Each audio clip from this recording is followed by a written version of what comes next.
J'ai suivi le cas de Kimberley à Marseille pour essayer de comprendre. Donc j'ai essayé de retrouver son père, mais son père, 15 jours avant que je le voie, s'est suicidé de chagrin parce que sa fille s'était jetée d'un pont de 15 mètres. Donc j'ai travaillé avec son avocat qui me dit l'ASE a complètement, mais complètement foiré le dossier de la petite Kimberley.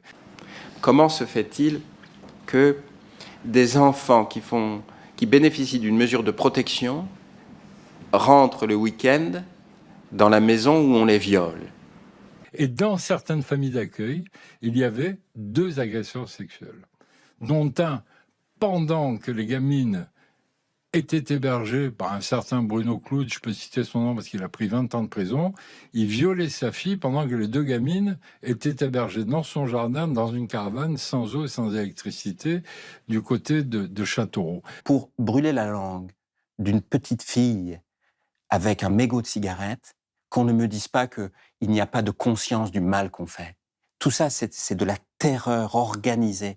La violence, ça n'est jamais qu'un instrument pour prendre le pouvoir sur le corps de l'autre. Bonjour à tous. Vous connaissez le combat que je mène avec nos équipes contre le logement indigne, ce fléau qui porte atteinte à la dignité de nos parents et de nos enfants depuis le plus jeune âge, parfois dès les premiers jours de notre existence. Nos enfants sont l'avenir de notre nation, l'avenir de notre société. Leur protection ne doit souffrir d'aucune carence. Elle est non négociable et doit être au cœur de la préoccupation citoyenne et politique. Le logement indigne n'est malheureusement pas la seule cause des violences infligées à nos enfants. En effet, il existe dans des familles des problèmes qui mettent en péril ou en danger certains enfants. Il peut s'agir d'insuffisance en matière de protection, de carences éducatives, mais parfois il s'agit de faits beaucoup plus graves, comme de la maltraitance, des violences sexuelles ou de la prostitution forcée. C'est pourquoi l'État, garant du respect des droits sacrés de ses administrés, a mis en place un système permettant de repérer les situations préoccupantes afin d'y apporter une solution de protection efficace tout en accompagnant les familles qui éprouvent des difficultés à protéger et éduquer leurs enfants. Des mesures peuvent alors être prises pour aider ces familles tout en maintenant les enfants au sein du foyer familial si l'intégrité des enfants n'est pas menacée directement. Mais lorsque certaines situations ne permettent pas de conserver un enfant en toute sécurité au domicile, l'État peut avoir recours à des mesures de placement, soit en famille d'accueil, soit dans des établissements spécialisés. Ce rôle de protection de nos enfants, c'est celui de l'ASE, l'aide sociale à l'enfance, anciennement l'ADAS. L'ASE a l'obligation de protéger des enfants victimes notamment de viols, d'attouchements sexuels, de proxénétisme, de maltraitance physique et psychologique, des enfants qui sont exposés parfois aux fléaux que sont la consommation d'alcool, de stupéfiants, etc. Tout est organisé dans notre pays, dans la lettre de la loi, pour préserver notre jeunesse, la sortir de parcours parfois chaotiques et lui permettre de grandir en sécurité pour s'émanciper dans une société censée sacraliser et protéger l'innocence de nos enfants. Pourtant, la réalité est parfois tout autre, à l'opposé de cette idylle, devenant même une source d'atrocités sans nom. Depuis de nombreuses années, des personnes dénoncent les défaillances de l'État à protéger l'enfance de notre pays. Plusieurs rapports ont vu le jour, des lois ont été renforcées, voire créées pour optimiser la protection de jeunes en situation de souffrance. Mais sur le terrain, les choses n'ont pas ou peu évolué. Les députés ont alors récemment ouvert une commission d'enquête parlementaire sur les dysfonctionnements de l'ASE. Ils ont donc interrogé la responsabilité de l'État face à des défaillances qui ont coûté la vie à certains enfants, parfois même à leurs parents. Ce rapport était attendu, il est accablant. Dans une prochaine vidéo, je vous en partagerai une synthèse. Un magistrat auditionné dans le cadre de cette enquête parlementaire a consacré sa vie à la protection de l'enfance. Il s'agit de M. Édouard Durand, qui a présidé pendant 3 ans la CIVISE, la commission indépendante sur l'inceste et les violences sexuelles faites aux enfants, une commission qui a vu le jour suite à la parution du livre La Familia Grande, dans lequel Camille Kouchner dénonce des crimes incestueux. Malgré un travail remarquable effectué à la tête de la CIVISE, il a été décidé unilatéralement par le gouvernement de ne pas reconduire le magistrat Édouard Durand dans le cadre de ses fonctions. Édouard Durand a rédigé un livre intitulé « Défendre les enfants, la mission d'un juge » que je vous recommande. Dans la même lignée, le journaliste Claude Ardide a également rédigé un livre suite à plusieurs mois d'enquête dans le monde de la protection de l'enfance, ouvrage qu'il a intitulé « La fabrique du malheur ». Je tiens à saluer le travail effectué par l'ensemble de ces personnes et leur transmettre toute ma gratitude.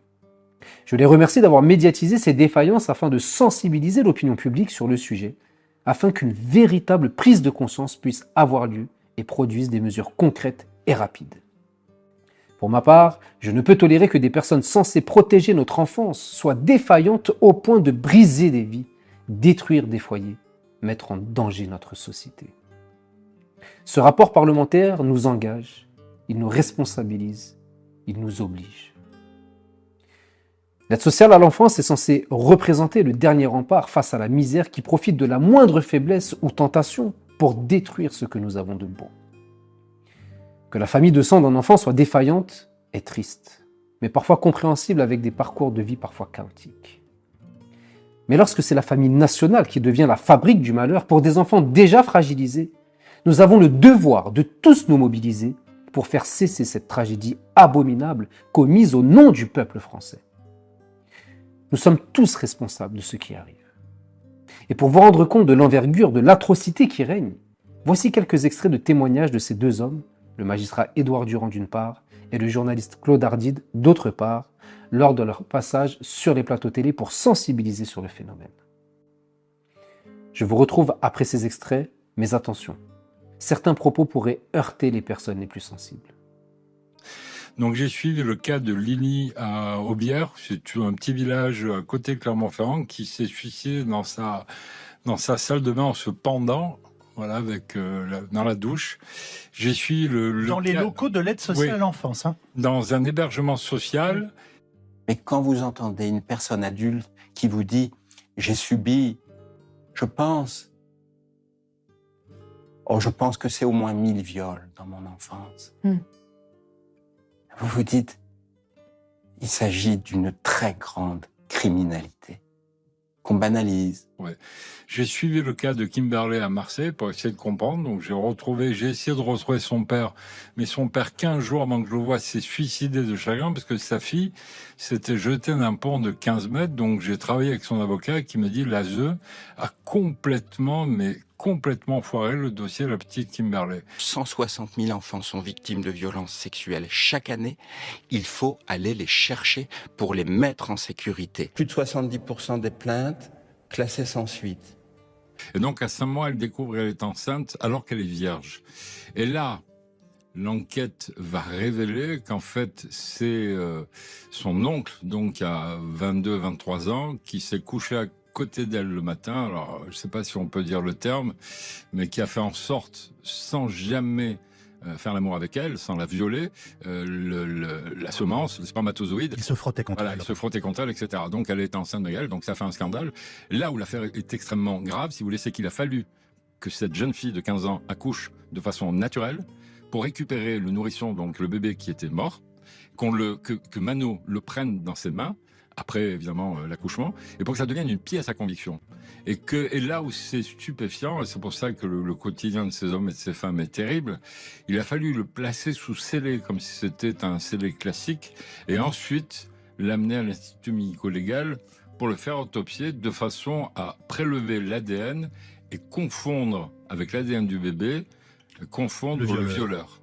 Cet écart entre le nombre d'enfants violés, agressés sexuellement, et le nombre d'enfants à qui la société rend justice est tel qu'il est possible de dire que la société, le système, préfère la position du spectateur. Je ne veux pas être un spectateur. Et dans certaines familles d'accueil, il y avait 2 agresseurs sexuels, dont un, pendant que les gamines était hébergé par un certain Bruno Cloud, je peux citer son nom parce qu'il a pris 20 ans de prison, il violait sa fille pendant que les 2 gamines étaient hébergées dans son jardin, dans une caravane, sans eau et sans électricité, du côté de Châteauroux. Comment se fait-il que des enfants qui bénéficient d'une mesure de protection rentrent le week-end dans la maison où on les viole? Vous avez, dans le Var, il y a 2 mois, il y avait une famille qui n'arrivait plus à faire face à ces gamins. Les 2 gamins ont été placés dans les familles d'accueil. 3 mois après, 2 des enfants ont été violés par des mineurs à l'intérieur des familles d'accueil qui sont placés sous la responsabilité de l'aide sociale à l'enfance. Pour brûler la langue d'une petite fille avec un mégot de cigarette, qu'on ne me dise pas qu'il n'y a pas de conscience du mal qu'on fait. Tout ça, c'est de la terreur organisée. La violence, ça n'est jamais qu'un instrument pour prendre le pouvoir sur le corps de l'autre. Et on sait aujourd'hui que ces mineurs qui violent d'autres mineurs, que les gamines qui sont violées, 1 sur 2 a moins de 13 ans et 1 sur 3 a moins de 10 ans. N'oubliez jamais que les enfants victimes de viol ont été placés dans le box des accusés pendant le procès. Quelle atrocité, quel malheur. Une violence faite à un enfant est une violence faite à tous les enfants. Ces êtres vulnérables n'ont pas la force de se défendre eux-mêmes face aux atteintes injustifiées qui leur sont infligées. Leur légitime défense réside dans cette aide sociale à l'enfance, l'ASE, qui doit utiliser tous les moyens pour parvenir à les protéger sans condition. L'ASE est censée incarner donc cette légitime défense de l'enfance face aux défaillances de nos représentants. La légitime défense doit être appliquée par la loi, donc par des décisions de justice fermes qui doivent garantir à nos enfants que l'État sera toujours à leur côté pour les protéger. Mais quand la défaillance de l'État apparaît, la légitime défense de l'enfance disparaît. On les prive d'un droit sacré, naturel, inaliénable et imprescriptible, celui de la sûreté, qui leur garantit la préservation de leur intégrité physique et émotionnelle. Mais qui va donc protéger nos enfants des maux de notre société si les personnes censées le faire ne sont pas à la hauteur de leur mission régalienne? Qui va les éloigner de la prostitution, les protéger des prédateurs sexuels? Qui va préserver leur innocence et les soustraire du trafic et de la consommation de stupéfiants? Parmi ces enfants, combien de destins d'avocats, de médecins, d'architectes ont été brisés? Combien de vies ont-elles été volées? En période de Covid, le président de la République avait décrété le « quoi qu'il en coûte » sanitaire afin de préserver au mieux, selon ses dires, les citoyens français d'une catastrophe sanitaire. J'exige aujourd'hui de l'État qu'il décrète le « quoi qu'il en coûte » judiciaire pour la protection de notre enfance en souffrance. Devant chaque enfant doit être présent un adulte, non pas pour l'écraser, mais pour le protéger. Un adage dit qu'un adulte n'est jamais aussi grand que lorsqu'il est à genoux devant un enfant. Je dirais qu'un adulte n'est jamais aussi grand que lorsqu'il est un rempart de protection pour un enfant. Il nous faut créer ce mur de la solidarité comme rempart contre les violences commises envers les enfants. C'est un combat que je vais mener en imitant toute ma détermination et toute mon intelligence. Je vais prochainement vous partager plusieurs vidéos pour d'une part dresser un bilan de la situation actuelle et d'autre part pour vous mettre en lumière certaines actions mises en place pour faire grandir cette solidarité républicaine au service de la protection de notre enfance. Je vous ferai également état de certaines situations qui touchent notre ville de Sevran avec les défaillances institutionnelles, devrais-je dire de la maltraitance institutionnelle qui pourrit la vie de certains de nos administrés.